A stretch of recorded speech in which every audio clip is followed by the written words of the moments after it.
Radical Islamic terrorists determined.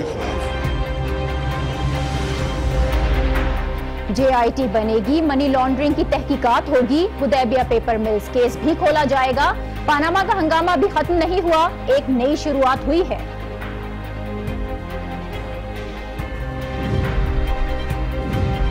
Panama case का तारीखी और मुनफरिद फैसला, दोनों फरीकैन खुशियां मना रहे हैं, जश्न मना रहे हैं, दोनों ही जीत के खुमार में हैं।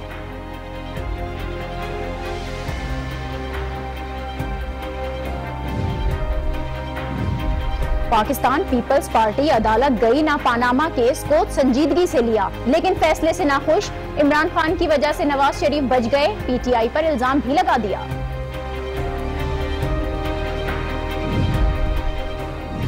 और पनामा केस का क्या होगा, वजीर आजम नाअहल होंगे या सुर्खरू, फैसला JIT की रिपोर्ट करेगी, 67 दिन बाद हतमी फैसला आएगा, काउंटडाउन शुरू हो गया, हुकूमत के लिए इत्मीनान नहीं, इम्तिहान का वक्त आ गया।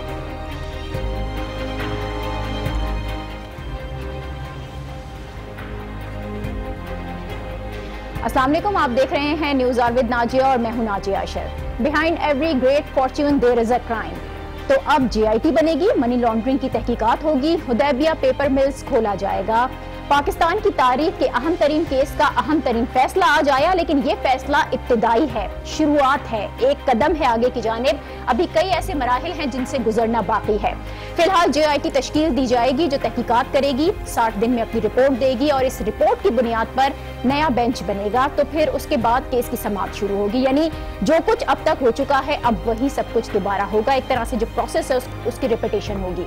जो फैसला आया है और वो ये कहता है कि 5 जजेस का बेंच था, 2 सीनियर जजेस ने मियां साहब की नाअहली के हक में फैसला दिया, लेकिन बाकी 3 जजेस इस पर मुत्तफिक नहीं थे, जबकि JIT का जो फैसला है 5 का मुत्तफिका ही है। तमाम जजेस ने JIT की तश्कील पर इत्तेफाक किया है। वो JIT जिसे वजीर आजम की तलबी का इख्तियार होगा और तलब करने पर वजीर आजम नवाज शरीफ JIT के सामने भी पेश होंगे। अब बात पनामा केस तक नहीं रही, हुदैबिया पेपर मिल्स केस भी खुलेगा, गल्फ स्टील और जद्दा स्टील मिल पर भी सवाल उठाए जाएंगे। यानी कहानी सुलझती नहीं बल्कि मजीद उलझती हुई दिखाई दे रही है। तभी इस फैसले पर ऑपोजिशन का रिएक्शन खासा मिला जुला है। PTI और पीपल्स पार्टी एक पेज पर इस सेंस में दिखाई दे रहे हैं कि इमरान खान और आसिफ अली जरदारी दोनों ही अब मियां साहब का इस्तीफा चाहते हैं। इस जस्टिस और इस जजमेंट को भी कंडेम करता हूं, उन 2 जजों को जरूर सलाम करता हूं, 2 सीनियर जजेस को जिनने फैसला दिया है कि प्राइम मिनिस्टर नाअहल हो चुका है। सीनियर जजेस का फैसला जो है वो प्रिवेल करता है जूनियर जजेस पे, और मेरी नज़र में वजीर आजम को मॉरल तौर पे इस्तीफा दे देना चाहिए।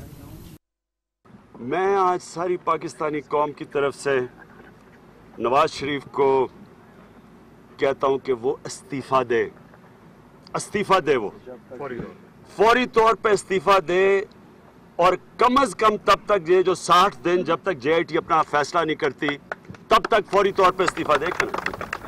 आसिफ अली जरदारी और इमरान खान, इनका रिएक्शन आपने जाना, इनका मुतालबा बज़ाहिर मजबूत है क्योंकि वाकई सुप्रीम कोर्ट के 2 सीनियर जजेस की जानिब से वजीर आजम की नाअहली के फैसले के बाद ऑपोजिशन इखलाकी जंग तो जीत चुकी है, लेकिन क्या मियां साहब ऑपोजिशन का मुतालबा तस्लीम करेंगे और नवाज लीग का अब मुस्तकबिल की हिकमत अमली क्या होगी? इसके अलावा आज सारा दिन जो गहमा गहमी रही है, जो कशमकश रही है, जो शोर शराबा रहा है, इन तमाम चीजों पर हम बात करेंगे।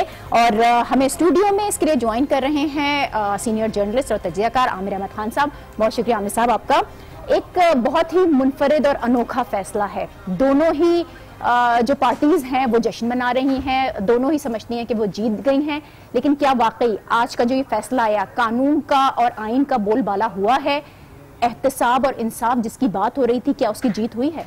हर एतबार से नाजिया, मेरे ख्याल में, मेरी ज़ाती राय के अंदर ये पाकिस्तान की अदालती तारीख के बेहतरीन फ़ैसलों में से एक है, और उसकी बुनियादी वजह मैं ये समझता हूँ कि कानून के तमाम तर तकाज़े पूरे करते हुए, यानी कि जो उनके सामने अदालत के लाया गया उसको मद्देनज़र रखते हुए, जो उनके सामने लाना चाहिए था लेकिन नहीं लाया गया उस कमी को मद्देनज़र रखते हुए, जो जिस हद तक सुप्रीम कोर्ट जा सकती थी वो उस हद तक गई, बिल्कुल कानून के दायरे में अंदर रहकर, और ऐसा करते हुए उन्होंने रियासती इदारों को, जो आपकी सियासी कुव्वत है, उसकी इन्वेस्टिगेशन रियासती इदारों के हवाले की, लेकिन वो अदालती सुपरविजन के अंदर उनके हवाले की।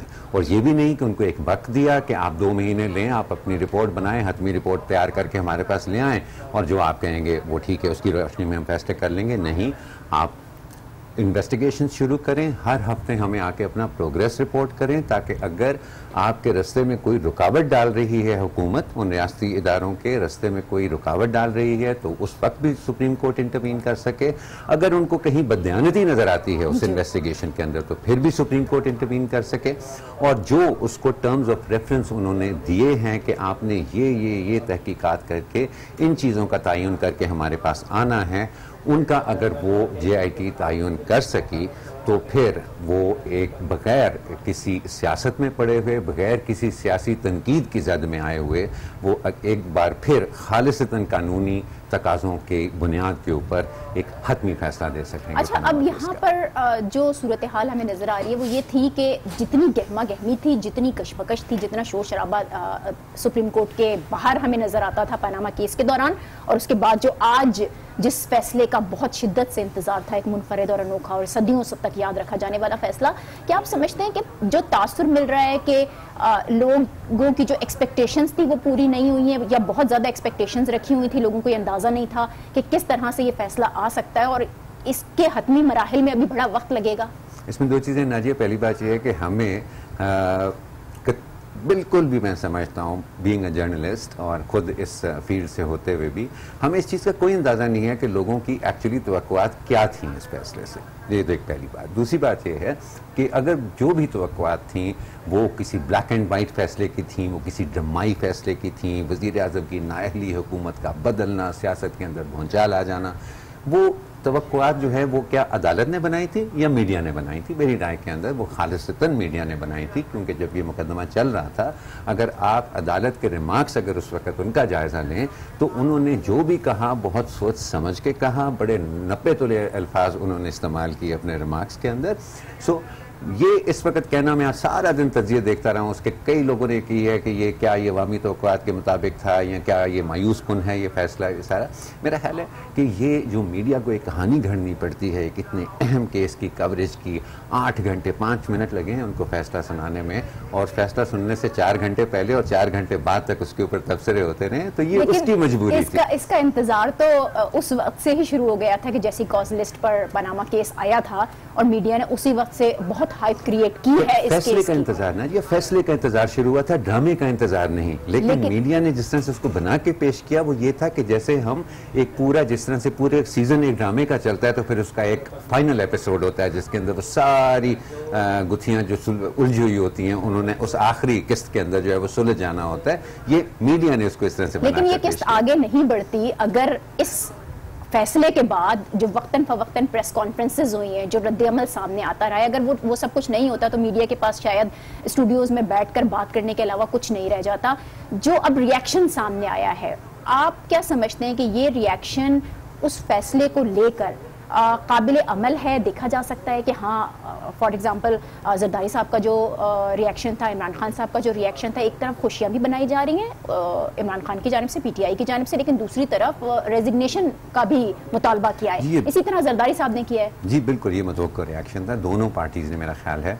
एक तो उन्होंने इंटरप्रिटेशन जो है वो सही की है, अपने अपने मौक़िफ़ के मुताबिक उन्होंने इस फैसले की इंटरप्रिटेशन सही की है कि ये फ़ैसला इखलाकी तौर पर भी, कानूनी तौर पर भी, सियासी तौर पर भी किसी सूरत नवाज शरीफ के हक़ में नहीं गया। मैं ज़ाती तौर पर मुत्तफ़िक़ हूँ उनकी इस इंटरप्रिटेशन के साथ। और दूसरा जो उन्होंने पॉलिटिकल पोजीशन ली है उसके अंदर, वो पॉलिटिकल पोजीशन एक टेनेबल पॉलिटिकल पोजीशन है, वो एक असूली पॉलिटिकल पोजीशन है कि अगर आप के ख़ानदानी कारोबार के ऊपर इस तरह के इल्ज़ामात लगते हैं, जिसका एक मुकदमा अदालत में चलता है और अदालत अपना फ़ैसला देने शुरू करने से पहले एक क्राइम का एक वर्ल्ड फेमस नावल, एक हिस्टोरिकल नावल जो है उसके अंदर से एक लाइन चुनती है अपना फैसला लिखने के अंदर, तो फिर उस प्राइम मिनिस्टर को शायद दोबारा गौर करना चाहिए कि क्या वाकई उनके पास ये इखलाकी जवाज़ रह गया है वापस रहने का तो नहीं। चलिए इखलाकी जवाज़ पे बात कर लेते हैं। नून लीग के रहनुमा सेनेटर निहाल हाशमी साहब ने हमें ज्वाइन किया है। बहुत शुक्रिया निहाल हाशमी साहब, आपका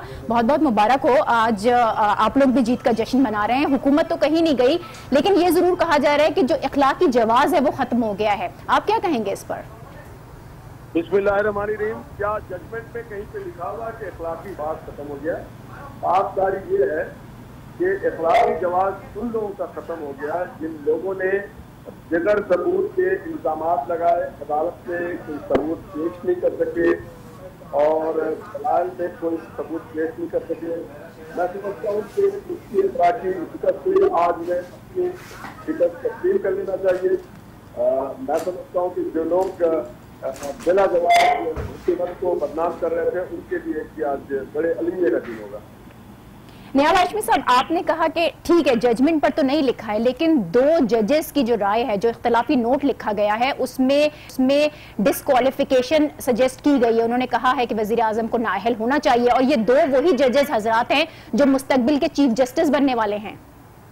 बेहद एहतराम के साथ, सब एहतराम के साथ ये मैं अर्ज करना चाहूंगा कि जब बेंच बैठती है तो उसमें हर जज अपना इक्वल नंबर रखता है। न चीफ जस्टिस को न सीनियर जज को कोई पॉकेट नहीं होती है और हमेशा जमहूरियत में भी और अदालत में भी प्रिवेल वही जजमेंट वही कहलाती है जो मेजोरिटी जजेस की हो।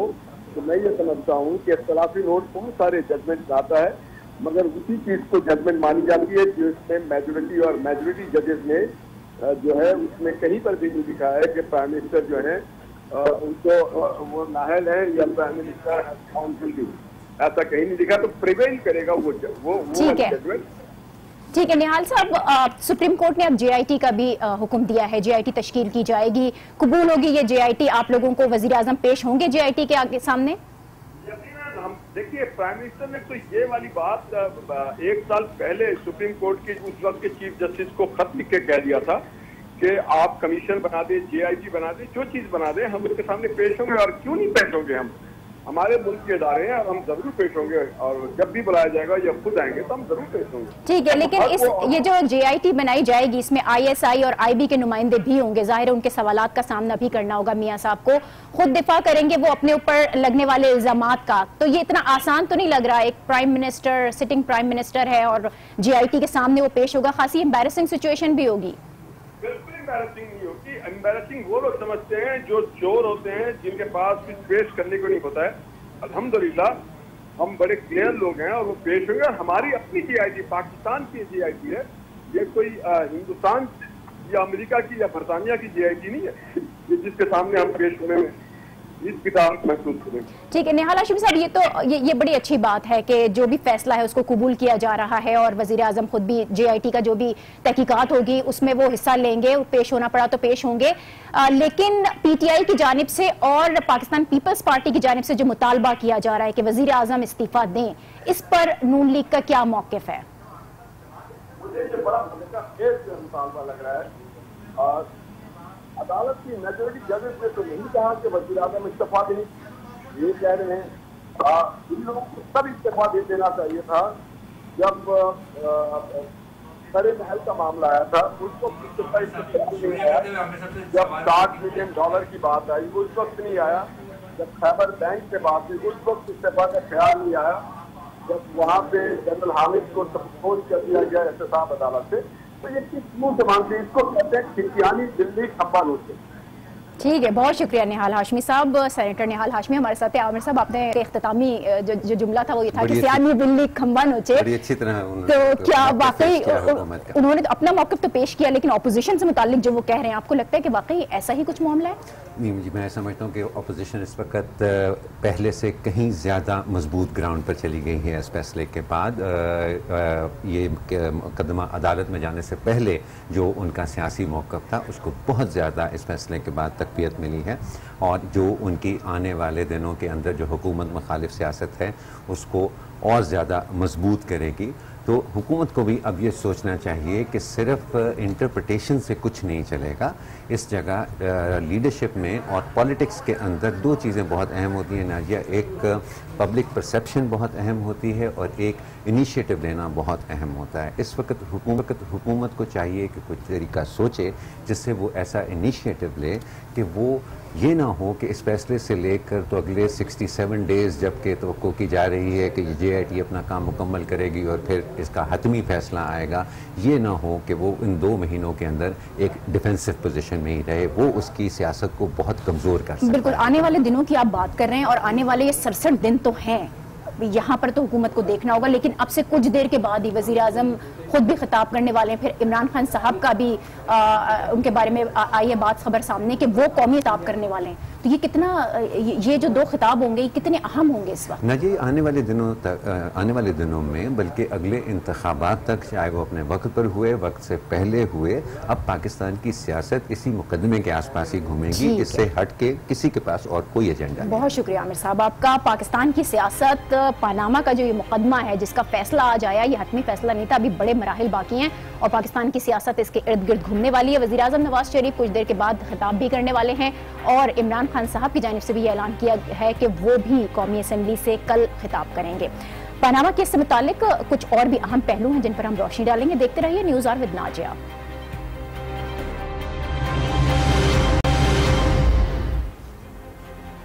Welcome back. पनामा केस का फैसला आ चुका है और इमरान खान कल कौमी असम्बली से खिताब भी करने वाले हैं। इस सिलसिले में वज़ीर आज़म ने भी आज खिताब करना था, लेकिन वो खिताब होगा या नहीं होगा इस बारे में अभी कोई हतमी फैसला नहीं हुआ है। पनामा केस का फैसला, इस फैसले के बाद हुकूमत और अपोजिशन दोनों ही खुश हैं, एक दूसरे को मुबारकबाद दी जा रही है। हुकूमत फैसले को अपनी और अपोजिशन अपनी जीत करार दे रही है। वज़ीर आज़म हाउस से भी कुछ तस्वीर सामने आई जिसमें वज़ीर आज़म काफी मुतमईन दिखाई दिए और अब से कुछ देर के बाद जो भी उन्होंने खिताब करना था उस बारे में भी कोई हतमी फैसला नहीं हो सका है। लेकिन असल मामला इतना सीधा है नहीं, अगर गौर करें तो अदालत का जो ये फैसला है खासा सख्त है। इस पर वाकयातन अमल किया गया तो फिर हुकूमत के लिए मुसीबत खड़ी हो सकती है, क्योंकि अदालत ने इस मामले की तहकीकात JIT को सौंप दी है। यानी पनामा लीक से मुतालिक जो काम FIA और NAB ने नहीं किए, अब वो काम JIT करेगी। कतर पैसा कैसे ट्रांसफर हुआ, लंदन के फ्लैट्स कैसे खरीदे गए, इस बात का खोज लगाएगी। पनामा लीक्स की तह तक जाएगी। वज़ीर आज़म नवाज शरीफ, हसन नवाज और हुसैन नवाज से तहकीकात करेगी। शरीफ खानदान जिसका कोई फर्द अदालत में पेश नहीं हुआ, अब उन सबको JIT के सामने पेश होना होगा। ज्वाइंट इन्वेस्टिगेशन टीम जो ISI, IB, SECP, state bank और NAB पर मबनी होगी, इन सारे इदारों के नुमाइंदे अपने अपने तरीके से अलग अलग तहकीकात करेंगे और सवाल पूछेंगे, मियां साहब की लंदन की जायदाद बेनामी तो नहीं, लंदन के फ्लैट्स कैसे और किस रकम से खरीदे गए, गल्फ स्टील और जद्दा स्टील मिल कैसे बनी, कतर में सरमायाकारी के लिए क्या जरिया इस्तेमाल हुआ, मनी लॉन्ड्रिंग की तहकीकात होगी। ये वो सवाल हैं जो JIT पूछेगी और अब इन सवालों का अंदाज कुछ और होगा जिन्हें टालना शायद इतना आसान नहीं हो। मुख्तसरन ये कि पनामा का किस्सा अभी तमाम नहीं हुआ है, कहानी शुरू हुई है। हुकूमत को इस मामले पर असल इम्तिहान से गुजरना है। वज़ीर आज़म के वकला केस लड़ चुके हैं, अब उन्हें खुद JIT के सामने अपना दिफा करना होगा। इसके अलावा इस फैसले से वज़ीर आज़म की जो क्रेडिबिलिटी है उस पर भी सवालिया निशान लगा है। अब उन्हें बराह रास्त तहकीकात का सामना करना पड़ेगा। सख्त सवालात होंगे जिनके जवाब देने पड़ेंगे, जो किसी भी मुल्क के वज़ीर आज़म के लिए बाइस शर्मिंदगी भी है और पाकिस्तान में ऐसा पहली बार होगा। हम बात करेंगे इसके कानूनी और जो आईनी पहलू हैं उसके लिए हमें ज्वाइन कर रहे हैं माहिर कानून अली अहमद कुर्द साहब। बहुत शुक्रिया कुर्द साहब आपका। ये फैसला जो है उसको आप किस तरह से देखते हैं? JIT बनाने का हुक्म, हुदैबिया पेपर मिल्स केस का दोबारा से खुलना, क्या हम कह सकते हैं कि ये इब्तिदा हुई है, अभी हतमी फैसले के लिए इंतजार करना होगा? बिल्कुल, इस हद तक तो मैं समझता हूँ कि सुप्रीम कोर्ट का फैसला इस हद तक अफसोसनाक है, जिसमें 2 महीने से ज़्यादा तो टाइम इन्होंने लिया फैसला लिखने में और कई महीने पहले प्रोसीडिंग्स होती रहीं।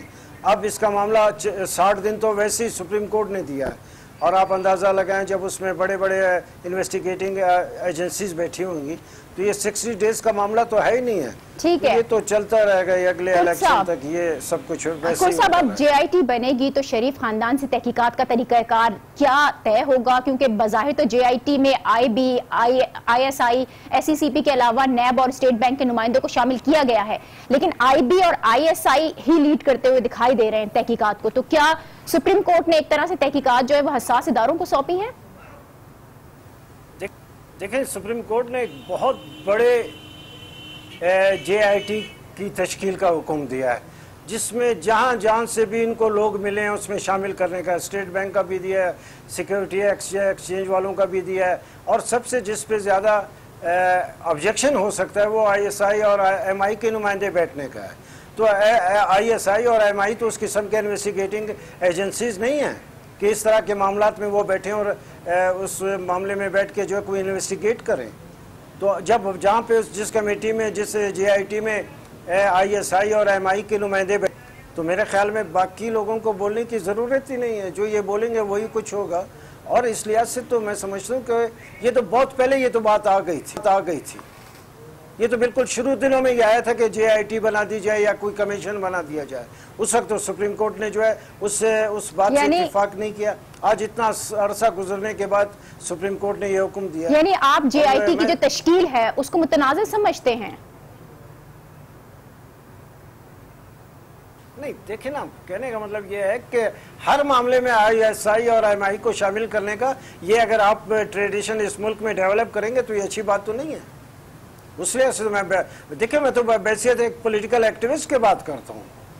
यहाँ पे अगर अगर FIA है, NAB है, दूसरी इन्वेस्टिगेटिंग एजेंसीज हैं, और जिसके बारे में जो भी लूड़ी लंगड़ी किस्म की जिस किस्म की उनकी तफ्तीश होती है वो तो अपनी जगह में। ISI और MI और दूसरों को डालने से इसका मतलब ये नहीं है कि वो जो इन्वेस्टिगेशन है उसको जो है बिल्कुल सेक्रेट हो जाएगी और तकद्दुस का उसको जो है स्टैंप लगेगा। इससे तो कोई बात नहीं है।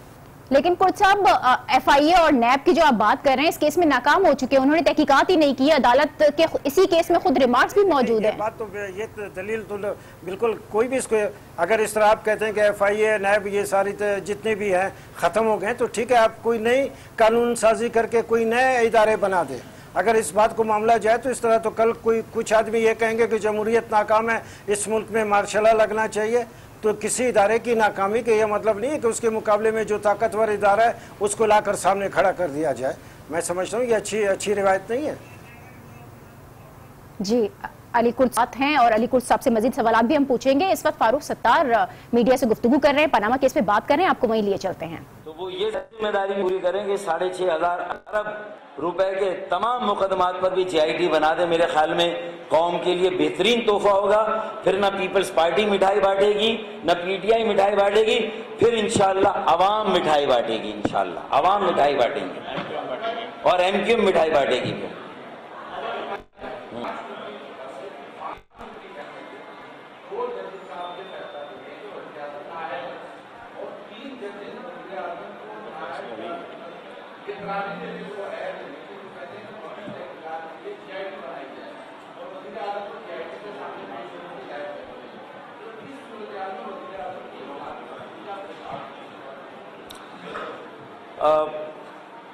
हमने तो आज के इस फैसले को एक उम्मीद के तौर पर लिया है और हमने कहा है कि 6,500 अरब रुपए की करप्शन पर भी JIT बननी चाहिए और तहकीकात हो जिसकी निगरानी सुप्रीम कोर्ट खुद करे। हमने तो इसको इस तरह लिया। अब आप इस फैसले के पस मंजर को देखकर ये कह रहे हैं, देखें राय में और फैसले में फर्क है। राय एक चीज होती है, फैसला एक चीज होती है। फैसले पे बात हुई और हम फैसले पे बात कर रहे हैं। लीगल पार्लेज में फैसला किसे कहते हैं? आप किसी भी कानूनी माहिर से पूछ लें, PTI के भी कानूनी माहिर से पूछ लें, पीपल्स पार्टी के भी कानूनी माहिर से पूछ लें कि लीगल पार्लेज में फैसला क्या होता है, राय क्या होती है। राय मुनकसिम हो सकती है, फैसला फैसला होता है।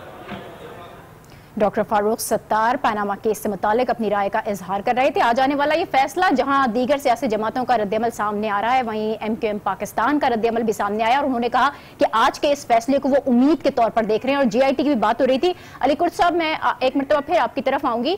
JIT की अब जो भी रिपोर्ट तैयार होगी, अदालत में उसकी कानूनी हैसियत क्या होगी? क्या उसे चैलेंज किया जा सकता है?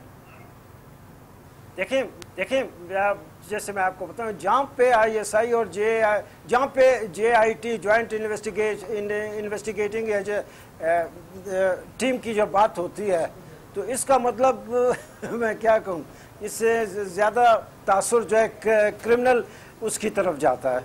तो मैं समझता हूँ कि इस तरीके से मामला हल नहीं होगा। और साफ ज़ाहिर है यकीनन जो भी इसमें जो तरीक़ाकार है उसकी भी कोई वजाहत नहीं है कि किस तरीके से क्या कुछ चीज़ों को इन्वेस्टिगेट किया जाएगा। यानी आप ये कह रहे हैं कि जो भी रिपोर्ट होगी उससे चैलेंज किया जाएगा? जी बिल्कुल किया जा सकता है, बिल्कुल। ये देखें, ये रिपोर्ट सुप्रीम कोर्ट की जो रिपोर्ट नहीं होगी ना, ये रिपोर्ट JIT की होगी, उसको तो चैलेंज किया जा सकता है। ठीक है, तो बहुत सुप्रीम कोर्ट तो बड़ी अदालत है, हाई कोर्ट में उसको चैलेंज किया जाएगा। यानी आप JIT की रिपोर्ट के बाद एक मरतबा फिर से मुकदमा शुरू होगा, फिर वो वकला दलाइल देंगे, बहस होगी, सारा जो ये प्रोसेस है ये सब दोबारा से अमल में आएगा? देखिए जनाब, मैं अपने आप को समझता भी हूँ और लोग कहते भी हैं मैं बड़ा मुंह फट किस्म का आदमी हूँ। बस जितना मैंने कहा आप मेरा ख्याल उसी पे इक्तिफा करें। ठीक है, अच्छा मैं दूसरी तरफ आ जाती हूँ। जस्टिस आसिफ खोसा और जस्टिस गुलजार ने इख्तिलाफी नोट लिखे हैं, वो वजीर आजम को उनकी डिस्क्वालिफिकेशन के लिए कह रहे हैं। क्या इन दो जजेस के इख्तिलाफी नोट की कानूनी हैसियत है? आगे चलकर मुकदमे में ये नोट्स जो हैं वो वजीर आजम के अगेंस्ट इस्तेमाल हो सकते हैं? नहीं, इस हद तक तो जहाँ भी डाइसेंडिंग नोट होता है, एक्चुअली जो मेजॉरिटी व्यू होता है वही सुप्रीम कोर्ट का या हाई कोर्ट का, वही जजमेंट जो है वही उसको जजमेंट को तस्लीम किया जाता है और जहाँ भी रेफरेंस दिया जाता है तो उसी का दिया जाता है। मगर फिर भी मैं समझता हूँ कि खोसा साहब और गुलजार साहब, देखें इनमें ये दोनों साहबान इस बेंच में बैठे हुए ये दोनों सीनियर जज साहबान थे, तो इसका मतलब सीनियर जज साहबान का व्यू एक है और बाकी 3 जज साहबान जो इनसे जूनियर्स थे उनका व्यू एक है। और दूसरी भी ऐसी बात है, पाकिस्तान में हमेशा यूनानिमस सारे जज एक आमन्ना सादकना होकर जो है राय देने के आदी थे। इस दफ़ा थोड़ा सा मैं ये समझता हूँ, मेरा ख्याल मेरा राइट है, मैं बोल सकता हूँ और मुझे बोलना चाहिए। सुप्रीम कोर्ट ने 2 डिसेंटिंग वोट देकर किसी हद तक अपनी साख बचाने की कोशिश की। कुरुद साहब, बड़ा सख्त स्टेटमेंट है, बड़ी सख्त बात आप कर रहे हैं, मुनासिब है ये? मैं सुप्रीम कोर्ट बार का प्रेसिडेंट रहा हूँ, कोई मामूली चीज़ नहीं है। मेरी राय जो है उसकी अपनी एक अहमियत है। बिल्कुल जो मैंने कहा बहुत सोच समझ के कहा। तो इस फैसले से अब वजीर आजम को क्लीन चिट मिल गई है या हुकूमत का असल इम्तिहान अब शुरू होगा? कानूनी राय दीजिएगा।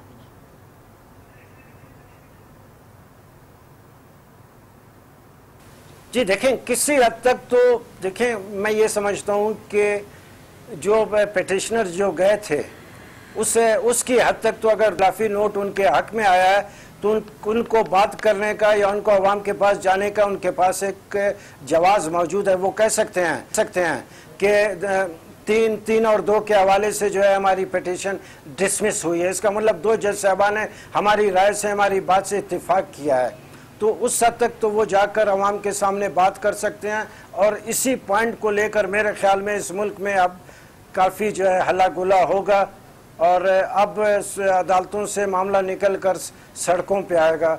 जो मेरे ख्याल में असल पॉलिटिकल कल्चर तो वही है। तो मैंने पहले भी कहा है, मैंने कहा कि ये जितने भी पिटिशनर गए हैं सुप्रीम कोर्ट में ये एक गलत और एक नई रिवायत को डाल रहे हैं। पाकिस्तान के अवाम के जितने भी सियासी पॉलिटिकल क्वेश्चंस हैं उनको गलियों में, सड़कों में, पार्कों में जहाँ पे जलसा गाए हैं उनमें उनको इस्तेमाल किया जाना चाहिए, वहाँ पे ये मसले हल होने चाहिए। मगर एक नई लेकिन कोच साहब आप सड़कों पर जा रहे हैं, अगर फैसले सड़कों पर होंगे तो सोल्यूशन कैसे निकलेगा फिर? नहीं देखिए ना, मैं यही तो कहता हूँ ना कि पॉलिटिकल पार्टीज का काम तो लोगों के पास जाने का। जब पॉलिटिकल पार्टी लोगों को छोड़कर अदालतों में फिरती रहेगी तो इसका मतलब पॉलिटिकल पार्टी तो मजबूत नहीं होगी। ये वही मुल्क है, उसमें इस मुल्क में बहुत बड़ी और ताकतवर रहनुमा मौजूद थे, सियासी जमात मौजूद थे। मैं खुद उसी सियासी दौर का एक ट्रेंड पॉलिटिकल एक्टिविस्ट हूँ। मैं पॉलिटिकल एक्टिविस्ट था तो जब मुझे मौका अल्लाह ताला ने मौका दिया मैंने अपना फ़र्ज अदा किया। अगर मैं एक पॉलिटिकल एक्टिविस्ट नहीं होता, मैं सिर्फ और सिर्फ पैसे कमाने वाला वकील होता, और उस वक्त मैं पाकिस्तान बार काउंसिल का वाइस चेयरमैन था, बाद में सुप्रीम कोर्ट बार का मैं प्रेसिडेंट रहा, तो मुझे क्या पता था कि एजिटेशन क्या होती, मुझे क्या पता था लोगों से बात करने का अंदाज क्या है, मुझे क्या पता था कि खुश्क आइन जैसे खुश्क मजमून को जो है लोगों को सड़कों पर लाकर जो है उसके बारे में नारे लगवाए जाए।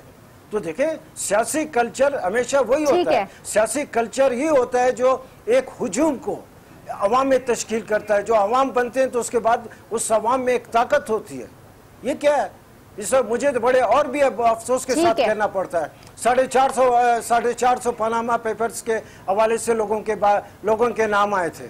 कम से कम सुप्रीम कोर्ट तो पूछ सकती थी कि भाई आप 450 जो बाकी 450 जो लोग हैं जो इस पाकिस्तान के सरमाएदार, जागीरदार, सियासतदान, जर्नल और लीडर हैं, जिन्होंने इस मुल्क में गरीबों का अरबों डॉलर का जो है ठीक है, बहुत शुक्रिया अली अहमद कुर्द साहब, माहिर कानून। हमारे से वाला पनामा का ये फैसला एक इंतहाई अहम फैसला है और इस पर अपनी कानूनी राय का इजहार कर रहे थे। यहाँ पर हम एक ब्रेक ले रहे हैं और इस ब्रेक के बाद कुछ और अहम पहलुओं पर बात होगी। देखते रहिए न्यूज़ आवर विद नाजिया।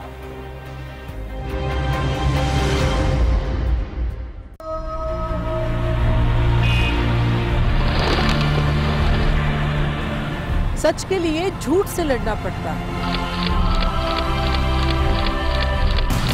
और हक गोई के लिए तख्ताए दार पे चढ़ना पड़ता है।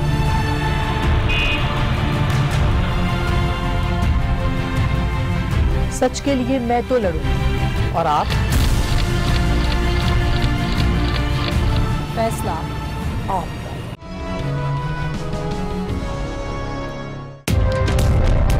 फैसला आपका, पीर से जुमेरात रात 8 बजे सिर्फ आज न्यूज पर। इस प्रोग्राम को आप तक पहुंचाने के लिए हमारे साथ ताउन किया है फ्रेंडली और इस्तेमाल के लिए आसान नूरपुर चाय की असल रिवायत। इश्तराक में शामिल हैं करे बिजली की 75% तक बचत। थैंक गॉड, खुश रहो। Welcome back. पनामा केस की बात हो रही है। सुप्रीम कोर्ट के फैसले से पीपल्स पार्टी के अलावा सभी मुतमईन दिखाई दे रहे हैं। नवाज लीग जश्न मना रही है तो पीटीआई वाले भी मिठाइयां बांट रहे हैं। कौन क्या कह रहा है, पहले ये सुनिए। नवाज शरीफ अल्हम्दुलिल्लाह सादिक भी हैं और अमीन भी हैं, और हम लोगों ने अपनी जिंदगियों की 3-3 दहाइयां ऐसे ही नवाज शरीफ के साथ नहीं लगा दी। मुस्लिम लीग नून 2018 के इलेक्शन में इंशाल्लाह नवाज शरीफ की क़यादत में इंशाल्लाह चारों सूबों में हुकूमत भी बनाएगी। हुकूमती मौक़िफ़ तो आपने सुना, पीटीआई क्या कह रही है हम बात करेंगे। पीटीआई के रहनुमा फवाद चौधरी हमें ज्वाइन कर रहे हैं। बहुत शुक्रिया फवाद आपका। आप लोग तो जीत का जश्न मना रहे हैं, लेकिन कोर्ट ना जाने वाली पीपल्स पार्टी खुश नहीं है। जरदारी साहब ने तो आज वाज़े अल्फाज में कहा है कि पीटीआई ने ड्रामा किया जिसका फायदा नवाज लीग को पहुंचा है। क्या वाकई फायदा पहुंचा है नून लीग को कुछ? देखिए जरदारी साहब तो जाहिर है कि चूंकि उस वक्त पार्ट नहीं बने, हम तो समझा रहे थे कि आप हिस्सा बन जाए ताकि कोई रेलिवेंस रह जाए। अब वो रेलिवेंस की तलाश में है, अजीबोगरीब बातें कर रहे हैं, ना कुछ तुक है ना कुछ। ऐसे ही बस वो पीपल्स पार्टी वाले चाह रहे हैं, जरदारी साहब चाह रहे हैं कि इस तरीके से हमारी कोई रेलिवेंस बन जाए, वो बनती नजर नहीं आ रही। उसके अलावा उनकी बातों की क्या अहमियत? लेकिन वजह क्या है? ना वो अदालत गए, ना वो आपके साथ खड़े हुए पनामा को संजीदगी से नहीं लिया। फिर जो फैसला आया, फैसले को भी मानने को तैयार नहीं, मुस्तरद कर रहे हैं कि फैसला ठीक नहीं है। फिर वो इस्तीफा भी मांग रहे हैं और फिर आप लोगों पर इल्जाम भी लगा रहे हैं। कंफ्यूज पॉलिटिक्स है। जरदारी साहब की पॉलिटिक्स की तो समझ किसी को भी नहीं है। जितनी माशाल्लाह वो अक्लमंद पॉलिटिक्स की है उन्होंने, जिस मेहनत से उन्होंने पीपल्स पार्टी का बेड़ा गर्क किया है, तो ज़ाहिर है वही कर सकते थे। उसके अलावा तो किसी और में ये सलाहियत नहीं थी कि इतनी बड़ी पार्टी का इतना बड़ा गर्क होता। तो फवाद, अगर एक बात तो माननी पड़ेगी, पीपल्स पार्टी के साथ अगर चलते, सुप्रीम कोर्ट के बजाय जुडिशल कमीशन के मुतालबे पर ही कायम रहा जाता, इंक्वायरी होती, ठोस सबूत मिलते, तो ऐसे में अदालती फैसला क्या कुछ और नहीं होता? अदालती फैसला अब भी क्या है? अदालती फैसला तो अब भी यही है कि नवाज शरीफ साहब जो है वो जो उनके ऊपर इल्जामात हैं वो बिल्कुल सही है। सिर्फ कॉन्सिक्वेंसेज में 2 जजेस कह रहे हैं कि जो काफी है और इसी पे डिस्क्वालीफाई कर दें। 2 जजेस कह रहे हैं पेंडिंग कर लें, जब तक जीआईटी 60 दिनों में फैसला करेगी उसके बाद फैसला कर लेंगे। तो वो कॉन्सिक्वेंसेज जो है वो तो बिल्कुल आपके सामने है। इसकी तशरीह आप किस तरह से करेंगे, क्योंकि खुद इसमें बड़ी कंफ्यूजन नजर आ रही है। कंफ्यूजन सिर्फ यह है कि लोगों ने पैसे नहीं पड़ा हुआ, लोगों वालों ने फैसला सुने बगैर ही पहले मिठाइयाँ बांटनी शुरू कर दी, फिर फैसला पड़ा तो ख्याल आया कि मिठाइयाँ गलत बांट गई हैं। और अब जो है वो वज़ीर आज़म भी कौम से खिताब पहले 7 बजे एक्साइटेड होकर कर रहे थे, अब वो भी जो है वो पीछे हट गए हैं। तो आहिस्ता आहिस्ता कल उर्दू की अखबारों में जब ये तर्जुमा छपेगा और नून लीग वाले पढ़ लेंगे, खुद आजम पढ़ लेंगे, तो फिर वो जरा रिव्यू कर लेंगे, क्योंकि फैसले ने तो उनको तबाह बर्बाद कर दिया है। और जो एक पॉलिटिकल करेंसी है वो तो पहले ही खत्म हो चुकी थी, अब लीगली भी बहुत ज्यादा डैमेज हो गए हैं, तो बात रह नहीं गई उनके पास करने वाली, होने वाली। बहुत शुक्रिया फवाद चौधरी हमारे साथ रहनुमा, और कह रहे थे कि जो दूररस असरात हैं वो अब नजर आने शुरू हो गए हैं। फैसला पढ़ा जाएगा, उसको समझा जाएगा, जब ही ये पता लगेगा कि फैसला असल में है क्या। आज के इस प्रोग्राम से दीजिए इजाजत, आपसे फिर मुलाकात होगी। अल्लाह हाफिज।